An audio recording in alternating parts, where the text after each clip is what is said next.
முன்னாடி நான் வந்து ரிஷபத்தை பற்றி கேட்டே ஆகணும். மேஷமத்தோட நிற்கிறோம். நம்ம ரிஷபராசி நேயர்களுக்கு எப்படி இருக்க போகுது இந்த ராகு கேது பயிற்சி? முதல்ல வருமானம் வருங்க, மன நிம்மதி வரும். ரிஷபத்துக்கு மாதிரி இந்த வருஷம் அற்புதமான காலம் வேறு எதுவுமே கிடையாது.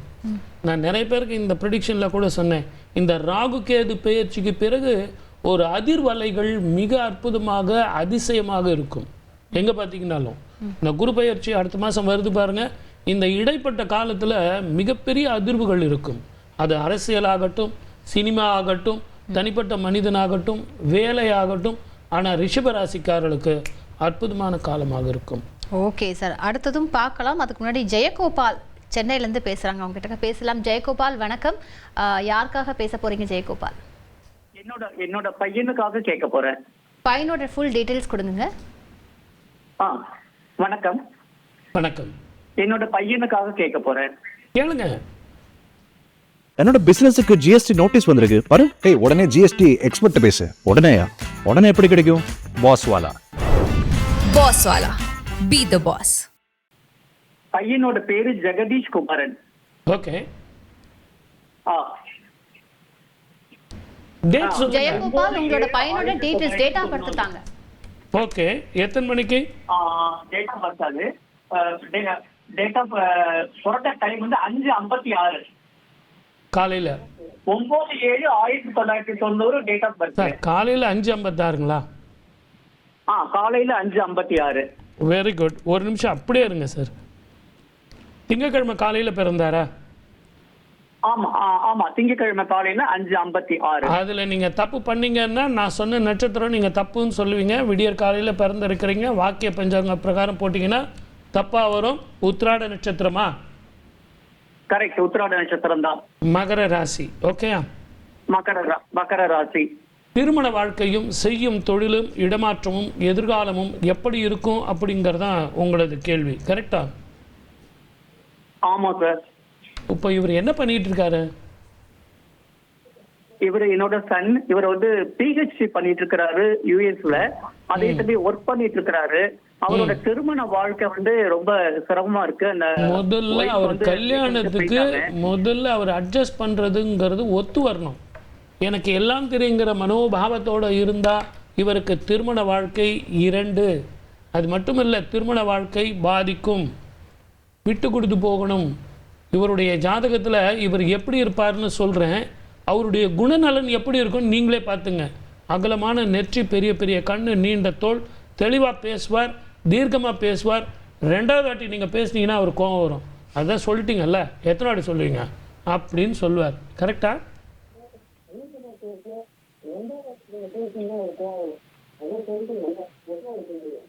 கேட்டுட்டு இருக்கீங்களா? Correct sir. கரெக்டு. ஊர் பிரச்சனைக்கெல்லாம் தெளிவான முடிவு கொடுக்குற இவர் பிரச்சனைக்கு முடிவெடுக்க தெரியாது. நம்பர் 1 குழப்பவாதி. கரெக்டா? சார் நீங்க சொல்றது கரெக்ட். இது எதுக்காக சொன்னேன் அப்படின்னு கேட்டீங்கன்னா, இவ்வளவு நாலேஜ் உள்ள இவர் மனைவியிடம் விட்டு கொடுத்து போக வேண்டும். இவர் ஜாதகத்தில் இருக்கிற அந்த சின்ன பிரச்சனைக்கு ஆடுதுறை அப்படிங்கிற சூரியனார் கோவிலுக்கு போக வேண்டும். அதுலேயும் இவருக்கு இன்னைக்கு நடக்கிற அந்த ராகு கேது பெயர்ச்சியும் குரு பெயர்ச்சியும் அற்புதமான வாழ்க்கையை கொடுக்கும். ஒரு முறை ஆடுதுறை போயிட்டு வந்து பாருங்க. வாழ்க வளமுடன். All the best. நன்றி ஜெயகோபால். அடுத்ததாக புவனேஸ்வரி வத்தலகுண்டிலேருந்து இணைஞ்சிருக்கீங்க. புவனேஸ்வரி, யாருக்காக பேசணும்? நான் என் ஹஸ்பண்ட்காக கேட்கணும். உங்க ஹஸ்பண்டோட டேட் ஆஃப் பர்த் கொடுங்கம்மா. 12/1/1984. எத்தனை மணிக்குமா? மணி தான் சார் சரியா தெரியும். சரி விடுங்க, பரவாயில்ல. வியாழக்கிழமை அன்னைக்கு பிறந்திருக்காரு. கரெக்டா? ஆமாம் சார். அஸ்வினி நட்சத்திரம். எப்படி சமாளிக்கிறீங்க? அன்பானவர், பாசமானவர், அதீதமான அன்பு, அதே நேரத்தில் கோபம் ஜாஸ்தி. ஆமாம் சார். அவர் திட்டாருன்னா உங்களுக்கு சந்தோஷம். ஏன் சொல்லுங்க? பட்டுப்போடு வாங்கி கொடுக்க போறாருன்னு அர்த்தம். திட்டினதுக்கே பட்டுப்படும். என்னம்மா? ஆமாம் சார். ஆமாம். பார்த்தீங்களா? அது எவ்வளோ வெக்கத்தோடு அவங்க ஒத்துக்கிட்டாங்க பாருங்க. அவருக்கு இப்போ தொழில் பாதிக்குது, வருமானம் பாதிக்குது, இடமாற்றம், தொழில் மாற்றம் வருமா? சார் ரொம்ப நல்ல மனுஷன் சார், ரொம்ப இன்னசென்ட்டாக இருக்கார், எல்லாருக்கும் உதவுறார், உதவி கெட்ட பேர் எடுத்துக்கிறார். உங்களுக்கு வேணாங்க இந்த வேலை, உங்கள் வேலையை நீங்கள் பாருங்கனாலும் கேட்க மாட்டேங்கிறார். என்னங்க பண்ணலாம்? அதே மாதிரி இவருக்கு தொழிலில் எப்போதாங்க நிம்மதி வரும்? இதுதான் உங்கள் கேள்வி. ஆமா சார், தொழில் தான் இப்ப ரொம்ப கொஞ்சம் ஒரு பிசினஸ் போறாரு, இருந்தாலும் அவர் கொஞ்சம் நிம்மதி இல்லாத மாதிரி தான் இருக்காரு.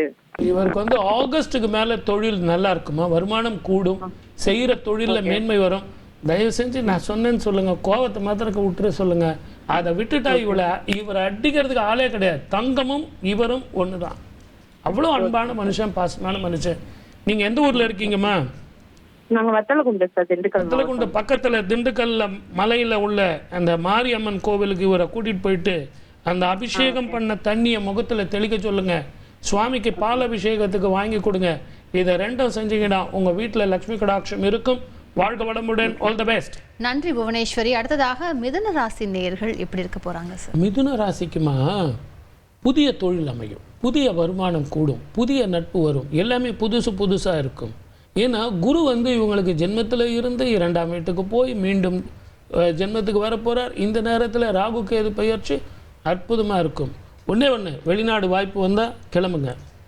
வீடு கட்டணுமா வாங்கிக்கோங்க, திருமணம் பண்ணுமா செஞ்சுங்க, சுப பலனா நடக்கும். வாழ்க வளமுடன். All the best. ஸோ இதை பத்தி அவங்க யோசிக்க வேணாம். என்ன சந்தோஷமான விஷயம் நடந்தாலும் அப்படி ஏற்றுக்க சொல்றீங்க? கண்டிப்பா சந்தோஷமான விஷயமா தான் நடக்கும். ஏங்க அவங்க ஒரு 5-6 வருஷமா சைலண்டாக உட்காந்துக்கிறாங்க. அதை பாருங்க, அவங்க எல்லாரும் என்னையே பார்த்துக்கிட்டு இருக்காங்க.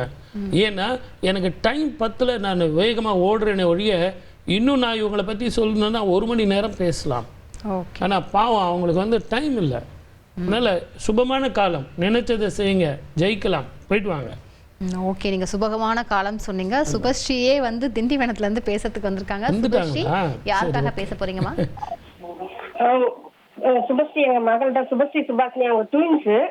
ஓகேங்க, சொல்லுங்க. உங்களோட டேட் ஆஃப் பர்த் கொடுங்க. 22/11/2007 வியாழக்கிழமை 12:45-46 மத்தியானம். மதியம். எந்த ஊர்ல பிறந்தாங்கம்மா? அவங்க சென்னையில தான் பிறந்தாங்க. Very good. அஸ்வினி நட்சத்திரம், மேஷராசி இல்லையா? ஆமா ஆமா. இன்னொன்னு வந்து 46ஆமா? 45-46. அவங்க ட்வின்ஸ்ன்றதால ஆபரேஷன் பண்ணி தான் எடுத்தாங்க. இருந்தாலும் அவங்களுக்கு ஒரு நிமிஷம் வித்தியாசம் சொன்னாங்க. அந்த முதல் குழந்தை பேர் என்ன, 2வது குழந்தை பேர் என்ன? முதல் குழந்தை பேரு சுபாஷினி, 2வது குழந்தை பேரு சுபஸ்ரீ. Very good.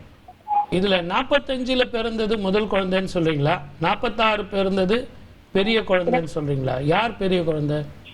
அவங்க ஃபர்ஸ்ட் சுபாஷினின்றவங்க தான் ஏ பேபி பி பேபின்னு சொன்னாங்க ஹாஸ்பிட்டல்ல. சரி. அவங்க வெயிட்டும் கூட 2-300 இருந்தாங்க. இவங்க வெயிட் 2. நான் இன்னைக்கு இந்த பிரச்சனைக்கு ஒரு தீர்வு கொடுத்துருவோம். யார் முதல் குழந்தை, யார் மூத்த குழந்தை, 2வது இளைய குழந்தைங்கிறத முடிவு பண்ணிடுவோம். 2வதா பிறந்தா இல்லைங்களா 46, அதுதான் மூத்த குழந்தை. முதல் பிறந்தா இல்லைங்களா, அவதான் இளைய குழந்தை. இதை எப்படி சார் தீர்வு சொல்றீங்கன்னு கேக்குறீங்களா? நான் உங்களுக்கு ஒரு சின்ன ஒரு உதாரணம் சொல்றேன். அகப்பையில எடுக்கும்போது முதல்ல ஊத்துற தோசை அதுதான் முதல் தோசை, 2வது ஊத்துற தோசை வந்து 2வது தோசை. உங்களுக்கு புரிஞ்சிருக்கும்னு நினைக்கிறேன். ஆகவே முதல் குழந்தை மூத்த குழந்தை 2வது. இதை ஞாபகம் வச்சுக்கிட்டு இன்னையில இருந்து இந்த குழப்பத்தை விட்டுருங்க. அந்த முதல் குழந்தைக்கு உடம்பு கொஞ்சம் பாதிக்கும். அதனால தான் இவ்வளவு நேரம் நான் பேசிக்கிட்டு இருக்கேன். நான் இதில் எவ்வளவு நேரம் சொன்னது எதுக்காகனா, வயிறு நரம்பு சம்பந்தமான பிரச்சனைகள் இருக்கும். 2 பேருமே நல்லா படிப்பாங்க.